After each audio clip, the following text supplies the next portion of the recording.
So I know I usually talk about Six Flags and Cedar Fair, but today we're going to talk about parks actually announcing their reopenings. So no, this is not going to be a video about Six Flags or Cedar Fair. The latest park to announce their reopening is Universal Orlando, and they announced it in about a little over a week, so June 1st. So June 1st and 2nd is going to be only for team members. June 3rd and 4th will be for invited guests only and maybe pass holders, and then by June 5th it'll be open for everybody. So here are the measures that they've already announced. So first, they'll use virtual queues like they do with Volcano Bay. I fully expect them to keep this after they go back to full capacity, because, well, why not? Single rider lines will be closed off so strangers aren't riding together. After shows, there will be no meet and greets, no more interactive playgrounds, no water elements on rides, and I'm assuming that means no water rides period, and no water misters in the queue lines. Hand sanitizer will be all over the park. Masks are mandatory and will be provided for people who don't have them, and they'll be free. They will be checking temperature at the gate, so 100.4 is the cutoff. There won't be any valet parking, and there will be staggered parking. I'm guessing that this is so people will have room to get out of their car and not have to get close to anybody else getting out of their car.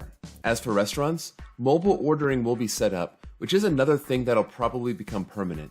Menus will be single use. They'll encourage you to use touchless payment, but if you can't, they'll still take your money, don't worry. Universal also said their employees will have more breaks to wash their hands, and their wardrobe will change for their safety, so we'll see what that looks like.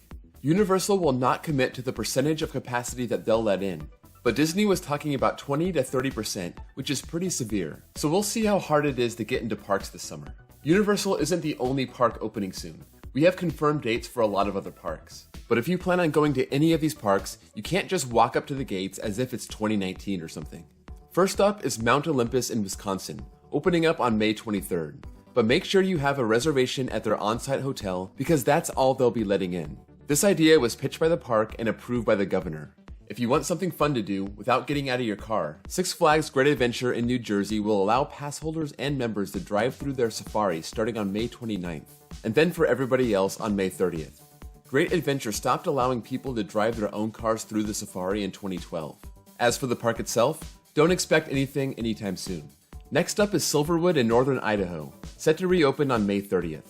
It'll be open that weekend, and then starting June 6th, they'll be open every day. On Saturday, May 23rd, reservation-only tickets will go on sale, but if you have a season pass, you can go any day. You won't have to wear a mask, but if you want one, and you didn't bring one, the park will be providing one. Holiday World has been set up to open on June 14th for some time now, with Splash and Safari set to open on July 4th.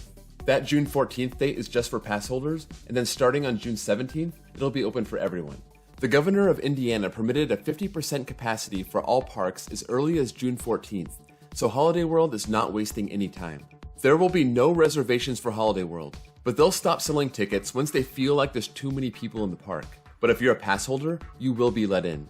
They'll make masks optional, and maybe even ask guests to remove their mask on rides if it looks like they may fall off. They'll also be implementing a virtual queue.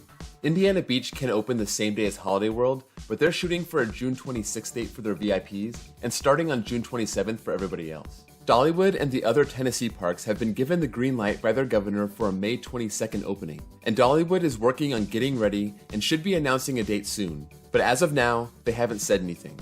No Six Flags or Cedar Fair Park have announced an opening date yet, but the Six Flags CEO mentioned to nobody's surprise that Frontier City in Oklahoma would be the first one to reopen. Other parks that will open soon are Over Texas, Fiesta Texas, Over Georgia, St. Louis, and kind of a surprising one, Six Flags America. This one doesn't really seem to fit in with the rest of the parks, but if it can do it, then that's great.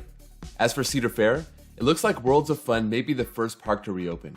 No dates have been set for any of these chain parks. Parks that seem to have more of a bleak future include Great Adventure, all of the California parks, but especially Six Flags Great America and Michigan's Adventure. The leaders of Illinois and Michigan don't want anything open until there's a cure or a vaccine widely available. So the year is probably lost for those parks unless they hopefully change their minds. Depending where you live, this is an exciting time. I'm especially looking forward to hear when the Texas parks will reopen and also the other Florida parks now that Universal is ready to go. I'll be getting down to both of those places soon. I'm really hoping for the Ohio parks to have a timetable soon because I would love to go there in late June after Indiana Beach. But as of right now, it doesn't look like that'll happen. So that's all for this short video. Let me know in the comments below if you hear anything new, because this thing is changing every single day. And also, let me know which parks you'll hit up first once the parks reopen. Thank you all for watching, and I'll see you all next time.